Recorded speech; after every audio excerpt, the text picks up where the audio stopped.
Pumzika kwa amani, Masoka Wangya. Dunia haijakuwa na huruma upande wako. Watu wasio na utu wameukatisha uhai wako kwa vita ya kishenzi isiyo na miguu wala kichwa. Jamii yako alikuja nyumbani na tabasamu tele, kumbe ndo siku ya kuondoka akaniacha mpweke. Sidhani kama mtapanguzwa machozi, kunyamazishwa nisele, maana moyo wangu umepasuka kwa uchungu. Nilipata taarifa kwamba dada kaniacha duniani, huyu ni siku amini. Taarifa msiba, dunia ina mengi, mengine ya kukatisha tamaa. Una mapema umeniacha na vingi ina misi na jisi, yendo utua na yendo utua, jina la Bwana libariki.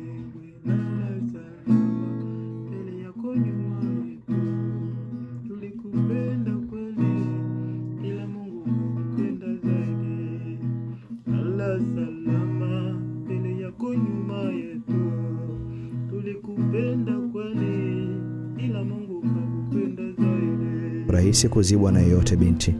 Wanafamilia wanaendelea kuamini kuwa ulikuwa hai na umeacha pengo kubwa na ni alizibe.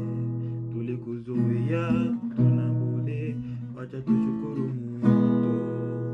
Wanao wanalia, familia inalia, kila ifikapo Novemba 9 kwetu ni kilio. Wanao wanalia, familia inalia, kila ifikapo Novemba 9 kwetu ni kilio.